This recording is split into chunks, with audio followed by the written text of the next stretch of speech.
Thank you all for joining. Hello and welcome to another Cyabra live session. I'm Rafi Mendelson, the CMO of Cyabra. We have people flooding in from all over, and then we're going to give them another minute to join us. But already we've just over the 20 mark of people joining all around the world, and I can see the numbers climbing up. As we begin, I would encourage everyone joining. Firstly, hello, and also let us know where in the world you're dialing in from. There's a Q&A area that you can leave your comments and leave your questions, but also please let us know where in the world you're dialing in from, because we always get a very, very global audience, and it's great to see you. So we're very excited about today's topic, which is titled The Digital Bodyguard, Protecting Personal Reputations from Disinformation. And I promise this is going to be a lively, potentially alarming, hopefully insightful session on how personal reputation has become kind of front line in this information war. Actually, in an Ad Age article last week, I mentioned that the last 18 months plus has seen an exponential growth in the instances of brands being targeted. But this topic in particular about personal reputation, I think is particularly relevant because we've seen an increase on attacks on executives, celebrities, high-profile individuals, a spike in just the last 2 to 3 months. So that's even more recent, where we're seeing more instances of that. And I can't even tell you the number of lawyers, agents, publicists, personal communications professionals who are entering our door with the same question of what the hell is going on out there. And the scary thing is each one of these instances is completely different, from an AI generated video, a false narrative, one individual post or tweet that sparks something off, a group of bots. It's different in every single case. And so that's what today's session is all about, and also why it's so timely. We're going to be focusing not on the fear, but on the defense. And so think of it as a crash course in digital bodyguarding. And we're going to be going through to how to spot those threats, how to respond, and how to build resilience as well. So just one housekeeping note before we jump in, please use the Q&A for the questions. We're going to keep this very conversational. I'm going to be talking for as little as possible, because who wants to hear me? And so we're also going to do our best to have as many questions at the end. So leave your questions. We've already had some great questions submitted beforehand, and I can see people adding in their Q&A. Oh, wow. So we have, hey, Rada from Chicago, Rosalia from Sao Paulo, and we also have someone from Durban, South Africa. Wow, we're quite well represented from around the world, including our panelists today, our experts. So 2 people who live and breathe this topic and probably have the scars, if not physical, then definitely emotional to prove it. And so first up, Pavel, Head of Monitoring and Insights at Schillings. Fantastic to have you.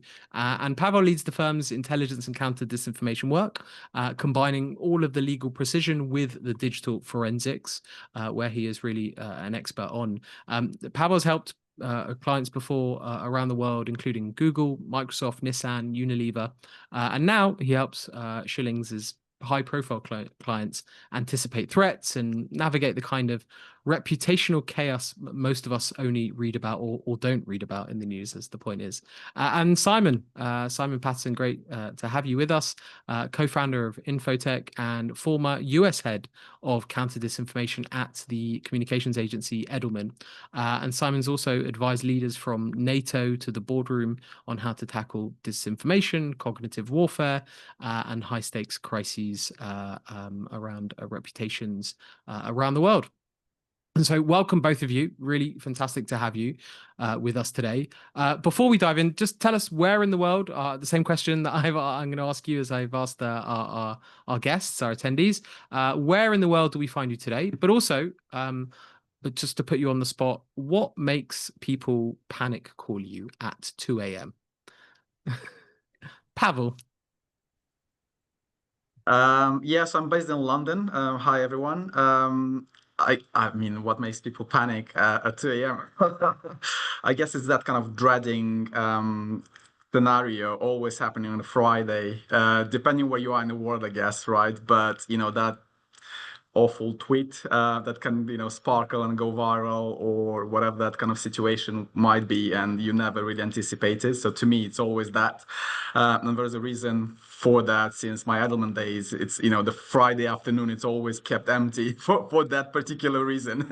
That's a learning I took from the head of crisis at the time. So yeah, keen to hear what Simon has to say. Yeah, thank you, Pavel. Well, I'm calling in from Washington DC today. That's not my usual stomping ground. I'm usually up in New York City, so this is a nice break. I came for the weather. It's bloody chilly down here, let me tell you. But yeah. So what those panic phone calls? I think it touches slightly, Rafi, on what you pointed out about the increase on attacks on individuals. It's that emotional resonance, that it's that specific, very pointed target that feels very personal, that actually ratcheted up that anxiety and that panicked call for support and advisory. And certainly, I would say it's those that recognize that when faced with those sort of challenges and those sort of issues, that external advice is utterly essential. They're the ones who typically make the calls. It's then actually after a couple of days of a problem manifesting that you then get a panic call from those that perhaps think they can manage it themselves when they're deeply enmeshed in all the emotional psychology and psychological and reputational challenges. So I fear I've already overstepped your question bound there, Rafi. But No, it's perfect. It gets us right into it because that's actually what we're going to go straight into. Like you said, those threats are, they're faster, they're more personal, they're more coordinated, and so that time is of the essence. And if people leave it for a few days, they find themselves in an even more challenging situation. And so those attacks are evolving. And I think, Simon, you've seen that from the various experiences you've had in your career, and I think from our perspective, from Cyabra, when the company was founded, disinformation was seen as a problem for governments, and kind of by extension also politicians and public officials being targeted as well. But now, as disinformation campaigns are also targeting brands, and we're seeing the same kind of tactics targeting brands. Similarly, we also see that I don't know if it's a trickle down or that expansion, like it was with politicians, but also now going after CEOs and public figures. And so, Simon, with all of that experience where you've seen both sides of that battlefield, public sector and private, how has that? Let's start with the big picture. How's the threat landscape shifted for individuals in recent years? Yeah, so I think it's one of those interesting things. The birth of the internet, the ability to communicate and share ideas across the world, basically means that those tactics and strategies that prove to be successful, both from a positive, revenue generating or business idea or entrepreneurial side of things, also manifest in the negative. So you're absolutely right to point out, Rafi, that this used to be the sort of stomping ground of malign, or adversarial state actors. But actually, a lot of the tactics, a lot of the strategies, whether it's violent extremism, whether it's state actors, are starting to bleed across and to be utilized in a variety of different actors, whether it's activism itself, whether it's aggrieved individuals or customers. We're definitely seeing this iteration and sharing of tactics and approaches manifest more broadly. I also think, as we're looking at it from the individual perspective, we've seen that actually the targeting of individuals, like I say, is actually far more impactful than the targeting, say, of an entity or a business. And it's exactly because of that reaction, that emotional attachment, that naming, that calling out of an individual, that is so emotive, and actually generates a lot of anxiety within an organization and a business. Because when your CEO starts getting a bit anxious, the rest of the business typically does as well, or certainly jumps to it, to try and sort of mitigate the biggest problems. But aside from that, there's two other factors that I think are driving, and then love to hear from both of you on whether or not you recognise the same.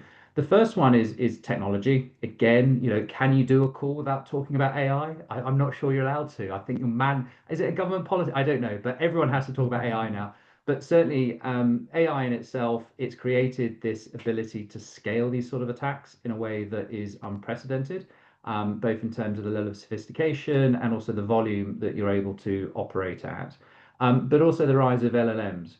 And I think there's a really interesting thing which we can get into if you'd like, but the role of LLMs and the challenge posed both for individuals and just businesses more broadly about how you're showing up there, how that's being manipulated and exploited, is definitely an area that people need to be watching for.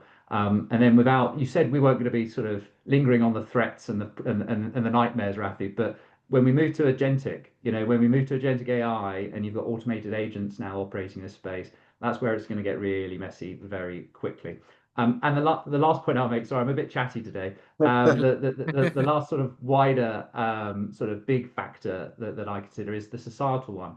You can't disentangle people's real lives with what we're seeing online. I mean, they might present different personas and presentations of self, but we're seeing a huge level of grievance. And I'm not at Edelman anymore, but if you look at the latest trust barometer, which I was contractually obliged to mention on every interaction, which is why I was never invited to dinner parties at one point.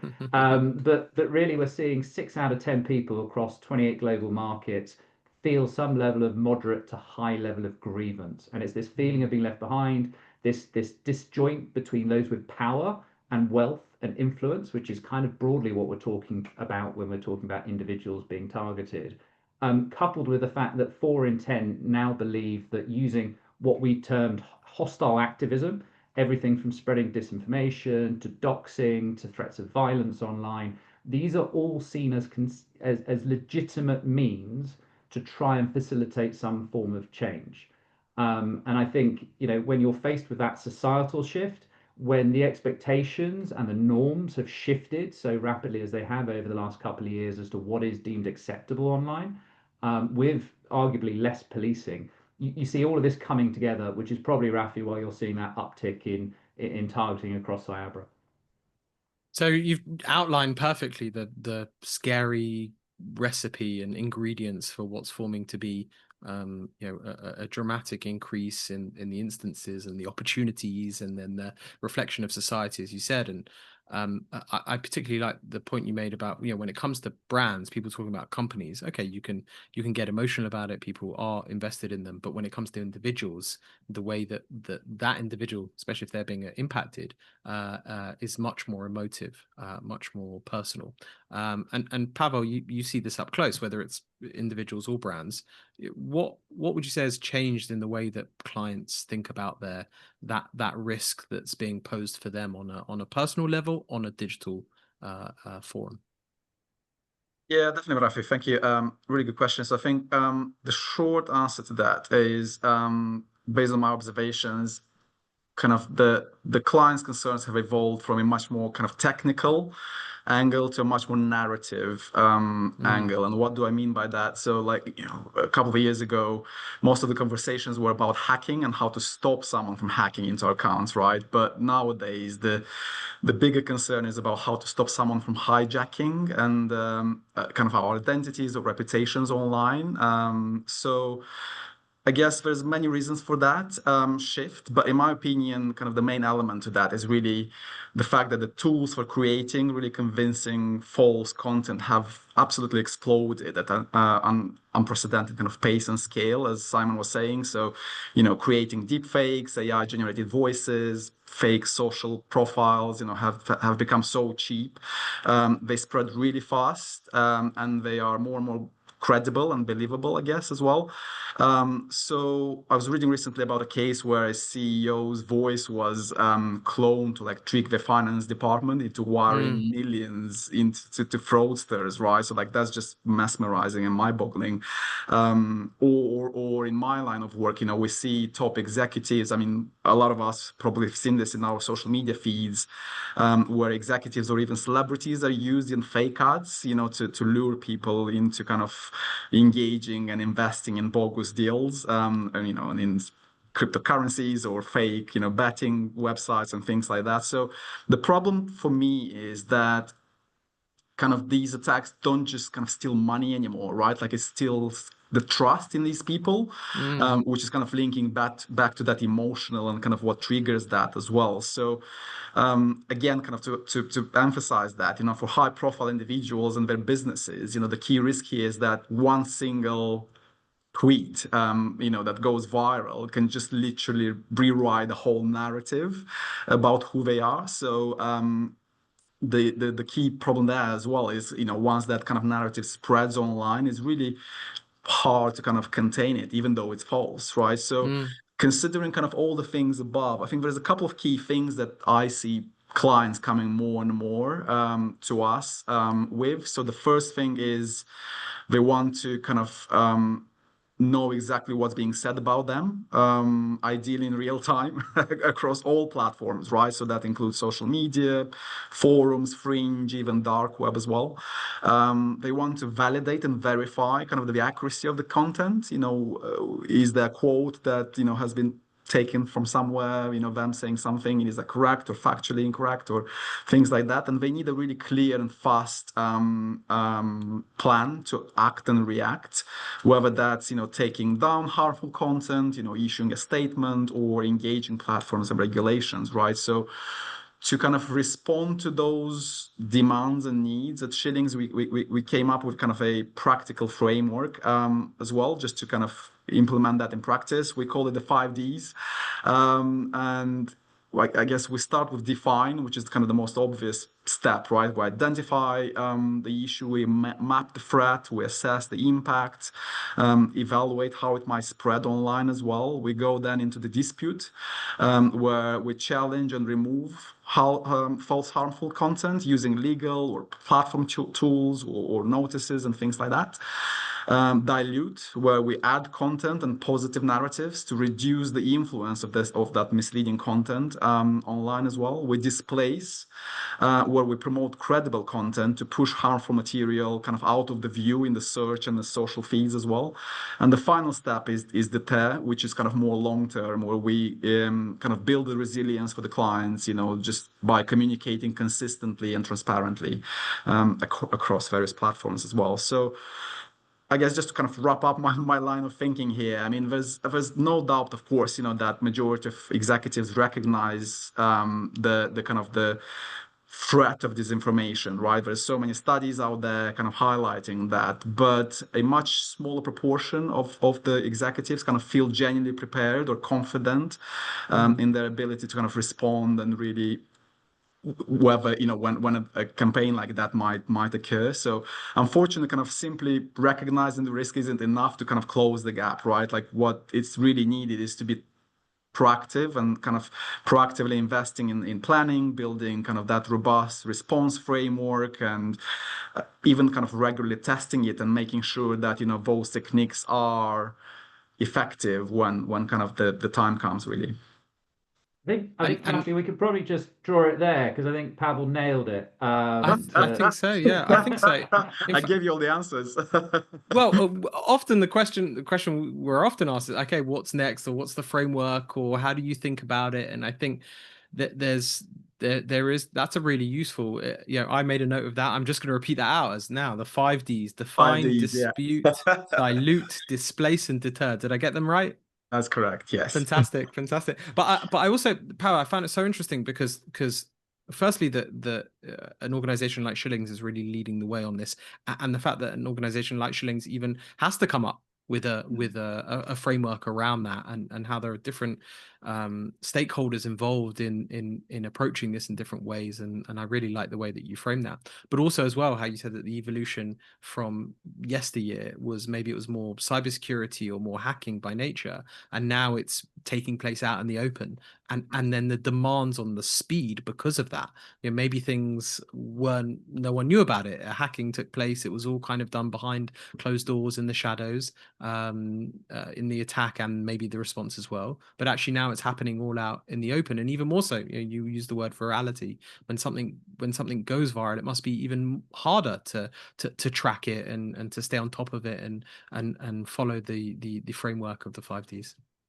Rafi, if I may build on some of Pavel's points. So I think one of the things which is always key to understanding how to respond or how to think about a particular attack or bit of content is to really try and derive what the intent behind it is. And actually, there isn't really much of a technical solution to that. I think if you are tracking a prescribed group, if there's a specific organization, then that's possible because you can over time build out a picture of what they're up to and what their agenda is. But really, I think much like the terms mis, dis, and malinformation, which we're not allowed to use in the US anymore. So I'm just looking for ICE agents because I'm on a visa. So we'll see what happens. But I think what's really interesting is actually what are the motivating factors? Some of it is monetary. Some of it's just clout, right? It's just the ability to attach yourself to a prominent individual. You're a small, medium-sized influencer. You're looking to cause some ripples and draw some attention, either in traditional media or across your core audiences that you're trying to attract attention with. And so one of the considerations is what I term, is this a spike to strike attack? So is this a provocation? Is this an allegation, an outrageous statement or bit of content that's being used because they want a reaction, because they want a response? And so, although it's invariably very difficult to caution a client to do nothing, I've come up with a term, strategic patience. We need to take strategic patience, which then actually is about monitoring. It's about understanding the immediate impact, how that's cascading, the influence of perhaps that individual or group that they have, and then effectively scenario playing out how that might manifest and what damage that would cause. And that would actually enable you to make a really informed decision as to what steps you need to go through to potentially mitigate. Because actually, I tell you, the majority of the worst circumstances I've seen is because of the response, not necessarily the initial bit of content or the initial allegation in the first instance. Companies shoot themselves, individuals shoot themselves in the foot time and time again, which is exactly why, whether it's Schillings, Cyabra, or Infotech, seeking external advice is so important. That ability to take a step back and be objective about what is often a very emotive allegation or circumstance is absolutely key. And it's interesting you talk about stealing trust and you give the deepfake example, Pavel. Some of the listeners might be aware of Arup, a British engineering firm over in Hong Kong. Some poor chap out there, not only did he get spoofed with audio from a CEO and CFO saying that he had to wire some money, he rightly, cautiously said, let's jump on a video conferencing call. And they did. And there they were on the call, people that he was expecting, the voices he was expecting, it was all deepfaked. They lost $25 million as a result of that action. And really, a lot of the conversations I've been having with senior executives are stemming from the deep fake drive. And the really fascinating bit to this, certainly for me as a comms professional, is actually how the initial problem set or the issue, when it gets flagged, goes straight to IT. Doesn't necessarily touch comms. Comms do not have a direct connection into IT often. And actually, this is predominantly a fraud, arguably, but also a reputational challenge, to Pavel's point about stealing trust. And often the comms team are the last ones to actually find out that something's happened. It goes up, the CEO's like, oh no, he loses, hair goes on fire. Suddenly it comes right back down to the comms team. And so again, as we think about response, it's not just about what is the process that you need to go through, but who are the team members that need to be involved in that conversation, that need to be aware of what's going on. And then exactly to Pavel's point, when we're talking about bodyguards, I've had the pleasure of working with some close protection officers in my time. It's about mitigating it before it becomes a threat and a risk. So actually, I'm a huge advocate, and we can get into this a little bit more because I'll stop talking and let someone else talk. It is about proactivity. In the olden days, if we're talking about high net worth individuals, or we're talking about, say, Swiss banks or Swiss manufacturers, because the Swiss have always been a very private nation. In the old days, discretion, running low, not causing ripples or a fuss in the wider environment, that was perfectly okay. That was adequate. Actually, that was a very easy way of avoiding any controversy or any issues or drawing attention to yourselves.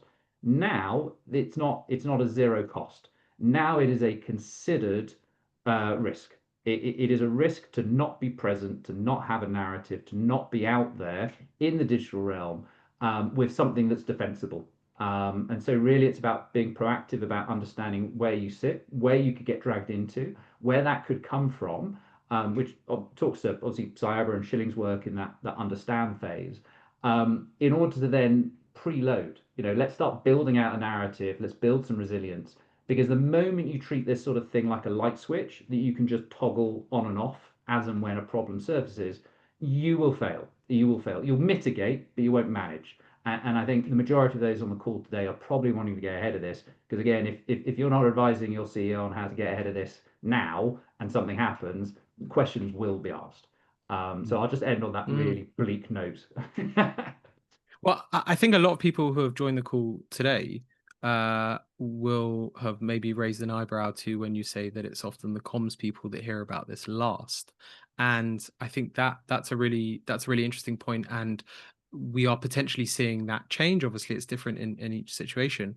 But we think so. I think some people think of reputation defense as a communication problem, but also just by virtue of the fact that the people we have on this call, it's also legal, operational, strategic.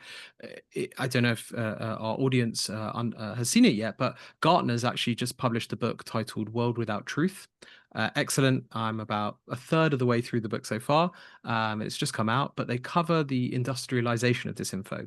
And so a lot of the things that we've discussed here, in fact, a lot of things that Simon, you mentioned at the beginning, all those different ingredients that has resulted in this becoming a bigger, a more prevalent challenge. But also in the book, it talks about the response. And one of the things that they are suggesting, and who knows, we might be seeing this as the term for this industry that we're all working in, is the formation of trust ops. So like DevOps and marketing ops, but trust ops. And the recommendation that they are making is to form a trust council. So it's not just comms seeing it last or just comms seeing it at all, but you have comms, you have legal, you have security, you have management, and maybe a member of the board who are all present as part of this, deterrence, the building up the brand, but also as well the response, this kind of rapid response, as we've all agreed.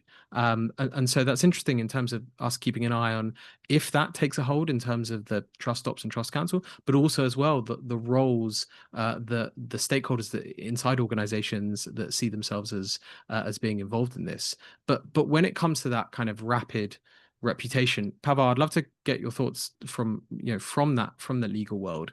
You're coming out from the legal world, but you yourself have a comms background. What does that currently today, what does the rapid reputation response look like? What is that, in that first few moments or the beginning point? Who are the stakeholders involved, and what's the kind of best practice that you see? Absolutely, Rafi. So I think there's a couple of things there. You're talking probably about kind of virality, right? What's the importance of that. So I think I was The virality, and then kind of what's the next steps? What does that rapid response look like? Yeah, so I think to me, kind of that rapid response is very much a multidisciplinary approach. We've touched base kind of on that, right? Like relying on only one particular action in isolation, be that legal or comms or digital, security, intelligence, it doesn't really matter. It's just not enough. So to me, the most effective response kind of brings all these functions together, and kind of they need to be deployed in a strategic and coordinated format for maximum effect. So the step one is to really kind of define and map the threat. That means using real-time data to understand exactly what's happening in a moment. So who started the narrative, how is it spreading, what platforms and voices are amplifying it, and kind of this mapping exercise allows us to kind of predict how quickly a story might jump from one social media kind of channel into kind of the mainstream where it can be picked up. Is that, sorry, Pavel, to cut you off, is that the scenario you're talking about? Is this a pre-planning, or is this once it happens? It's both. So I think Right. pre-planning ideal, when we have a longer kind of term relationship and we are embedded into that, we are the one kind of monitoring and kind of that. But oftentimes, it's kind of the crisis hits the public, and we've got the clients coming in, phoning on a Saturday morning, and obviously at Schillings we have rotation teams non-stop who pick up that call, and then kind of escalating straight away. So a lot of times is just to kind of react, and then getting the flow back into kind of the normality of things, and trying to mitigate it that way as well. So I guess kind of that's the critical way, I think. So kind of the next step from that is really kind of the legal aspect of it. The teams can really kind of come in quickly and see if we need to dispute or mitigate or remove that content. And again, that's not necessarily just about sending takedown notices to the platform. It's also about understanding the context, the spread, the digital footprint, kind of the nuances of the geographies and things like that. And the key goal for that is really to kind of prevent the damaging narrative from becoming really embedded in the search results or even compliance databases, which can make kind of the long-term operation for our clients really, really hard. And then obviously we have the communications experts in-house as well, which kind of come in to really craft that fact-based messaging, and coordinating also with stakeholders as well.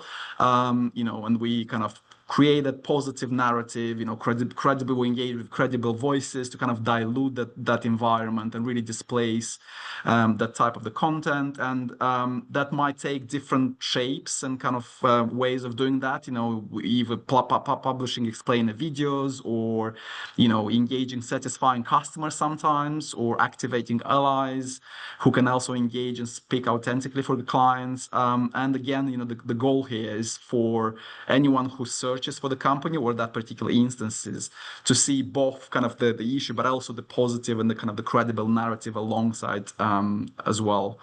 So that's kind of my real take here, and kind of the ultimate goal for all these kind of steps and strategies to really kind of be prepared and coordinated, because kind of in the fast pace and all the craziness in the moment, the first hours are kind of really the most challenging. Once we miss that spot, that the kind of crisis can take a life of its own. And I'm not sure we've previously, in our previous discussions, I'm not sure the book had come out and mentioning Trust Council, but you pretty much just described it there. So it's, it sounds like you already have your Trust Council and your way of setting things up. Simon, you mentioned before about intent, and I wanted to double down on that. The intent obviously is incredibly important, and I suppose behind that is context. Right, that's one part of the, what's the intent? You have to know what the context is, and both of you have said about, in a very short space of time, being able to gather the data and the analysis, and I suppose it's from that you're able to form what is the intent, which then I presume off of that comes the strategy and the response and the plan. But how do you do that when it moves so quickly? How do you gather the data and analysis that you need in order to be able to understand the context, which allows you to understand the intent, which then informs the plan after that? How do you do that in such a fast moving environment, but also in such a short space of time? Yeah, no, great question. And I think without wanting to sound too consultancy, it obviously depends on certain stuff. But I think firstly, just on the Trust Council thing and Trust Ops, I'm a bit cynical about new entities and brands and names and things. I Say think more. actually a lot of this can sit within already structures, organizations, roles. I think the creation of something else is a great headline for a book, but I'm not convinced that it's really going to have some legs. I haven't read it, Rafi, to be fair. I will read it and come back with probably a more informed view. But exactly to your point, Pavel's just, if you're saying that what Pavel's described is fundamentally what they're advocating for, then it exists. Or certainly businesses, organizations should be doing this sort of thing already. Yeah. And I think, again, to my point about toggling the light, I will get to your question, Rafi, I promise. So my point about that toggling of the light switch, this is about strategic approach to risk. This is about proactive risk management. It hasn't been that for years because we've been able to get away with it. We've been able to mitigate in the moment. So if you aren't preloading, to your question, Ravi, how do you get to that intent? How do you understand it? It's fast breaking. It shouldn't be fast breaking. If you are set up in the right way in terms of your monitoring and your understand functions, you should have a decent amount of warning that something is starting to manifest. If you're coming to it suddenly because you're not monitoring the deep dark, you're not monitoring alt web, you're not monitoring, pink slime news outlets. And for those of you that are not familiar with pink slime outlets, it's effectively the laundering of news stories, articles through fabricated news sites in other countries that then diminish the connection to the original source, and it just gets reported again and again and again, and it builds some semblance of credibility, sort of narrative laundering through media. If you're not across those sort of things, then absolutely, to your point, Rafi, you're going to be like, oh no, something's gone big and it's a big problem and everything else, because you've been surprised, because you've been wrong-footed. And some of the understanding of the intent will be the profile and the nature of the activity. So what we call in the military TTPs, tactics, techniques, and procedures. So have a look at the capability. Is it a single account that's driving this? Is it a single account with what looks like a multitude of bots are then driving that? Well, there might be some organization behind this. There's a whole dark network of agencies now that are paid to facilitate malign activities against influence. There's one that we picked up at Infotech that was servicing 4 different nations' state-level malign activities. So these guys were outsourcing to people who don't even like each other very much. They were taking their cash from wherever they can. So these organizations exist. So really understanding the capabilities, so how they're operating, really getting into, well, what's the outcome they're trying to achieve?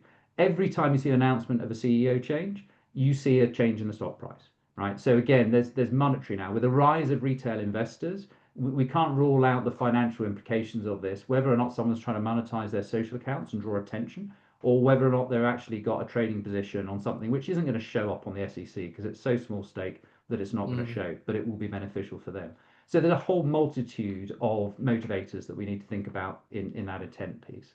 On top of that, I think we talked about mis and dis. The malinformation, again, for those listening that perhaps aren't familiar with that, it's nails, which is British for very difficult to deal with, because there's an element of nuance, and those communicators amongst us on the call will realize nuance is the death of good comms, because there's some semblance of truth. There's some sort of cherry picking of a moment, event, a statement that's then wrapped around that wider agenda. So the amount of effort, the amount of sophistication, the scale on the initial engagement of that attack will really be quite telling as to whether or not there's an enduring motivation behind it, and whether or not you can assess the potential risk, fallout, and harm of that issue.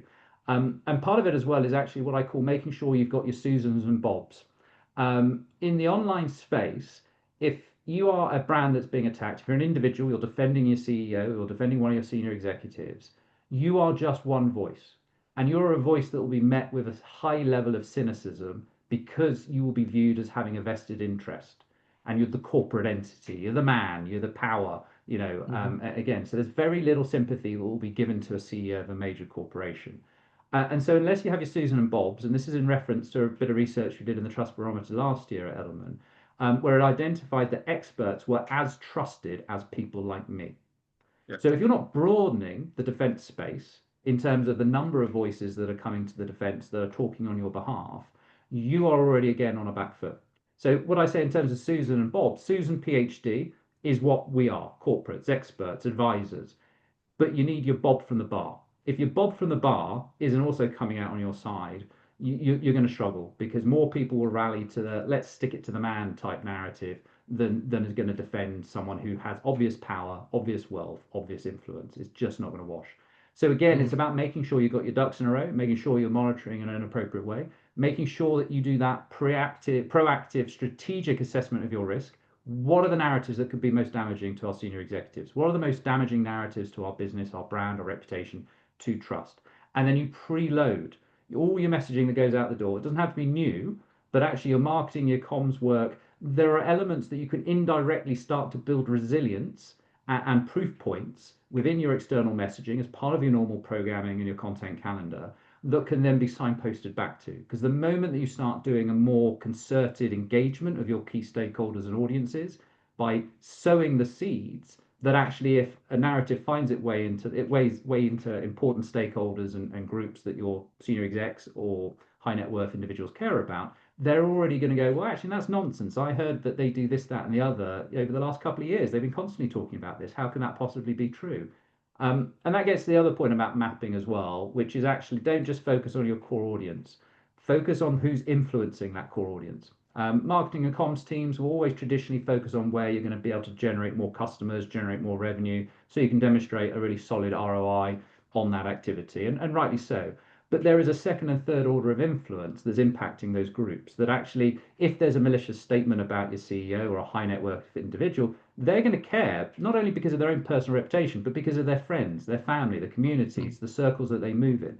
And actually, if you can influence the influencers on your community, as well as building the bobs within that community and audience, you've built a really robust framework to mitigate any problem that might surface in the future. But it's going to take investment. It's going to take proactivity. It's going to need you to be strategic with your risk. All things which I'm sorry to say, the vast majority of organizations are not very well set up for. So perhaps a trust ops team. If we call it that, and it does that thing that I've just mentioned, I'm all for it, Rafi. But unfortunately, I fear that might not be the case. In one answer, you've turned your opinion. You've come all the way around and being supportive Only of if it. it's my thing. Only if it's Yeah. trust ops, but doing my thing. Yeah, Yeah, absolutely, in my way. Rafi. Fair enough. Fair enough. We are fast running out of time, and actually didn't keep an eye on time. So I want to try and get through all the things that we had planned to talk about, which includes, as you mentioned, is the obligatory topic of how AI feeds into this.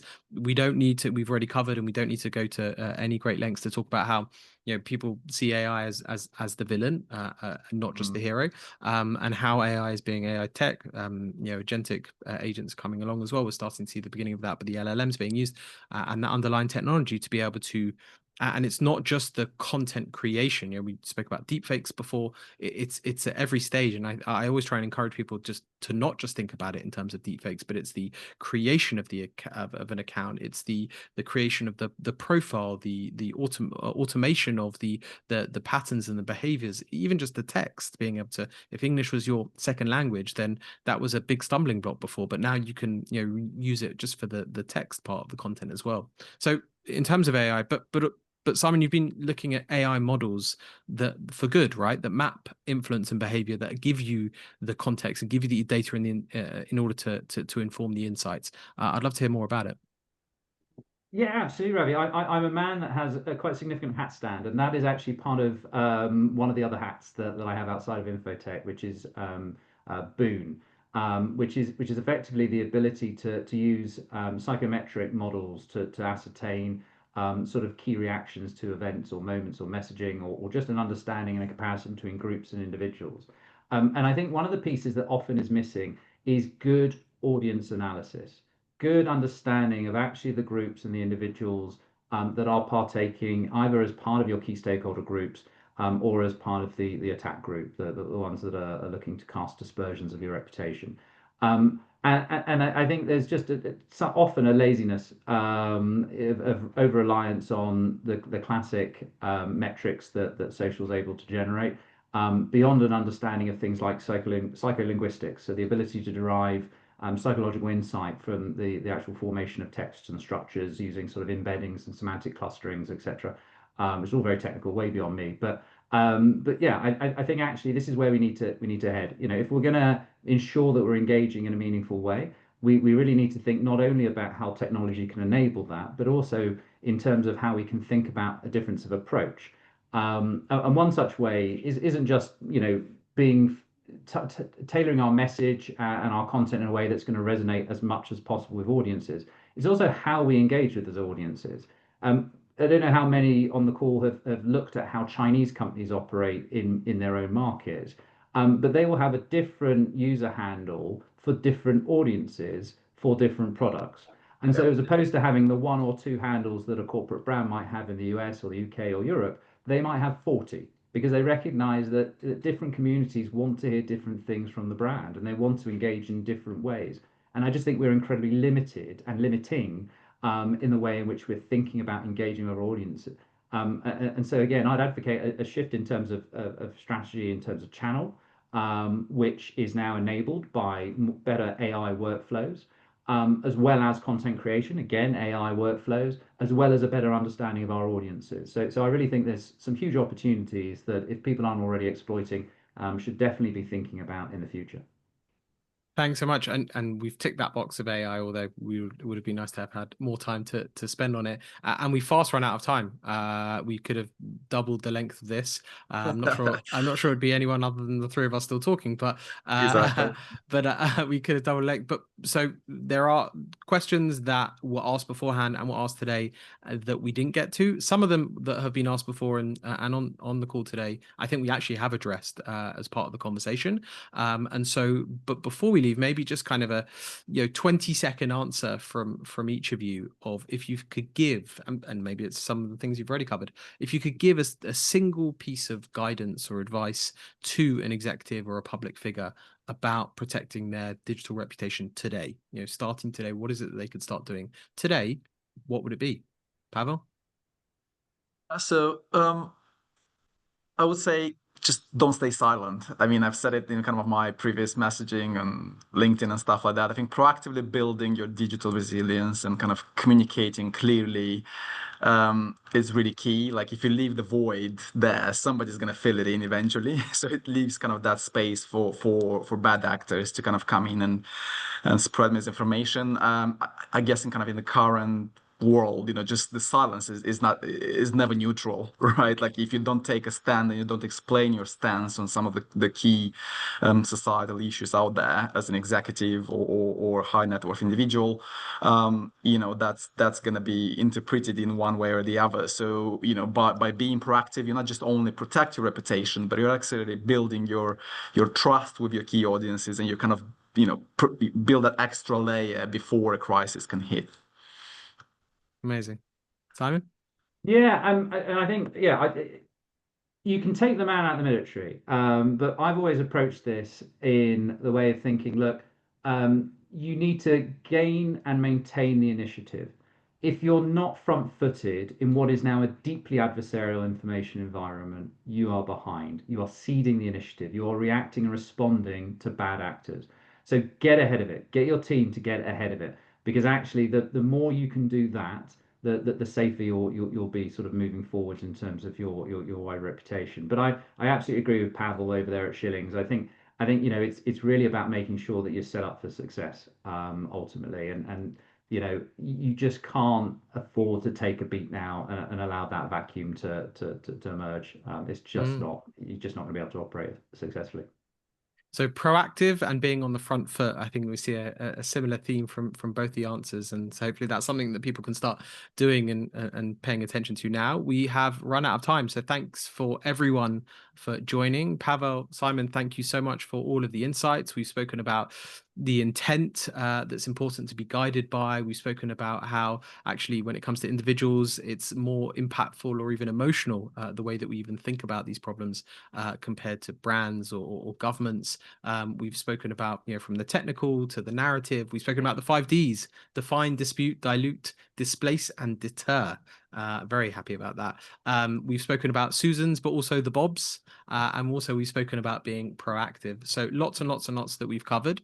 And if we didn't get to your question, or we didn't get to exactly what you wanted to cover, then please let us know, and apologies, and hopefully we'll cover it next time. So yeah, just leaves me to say thanks so much for joining.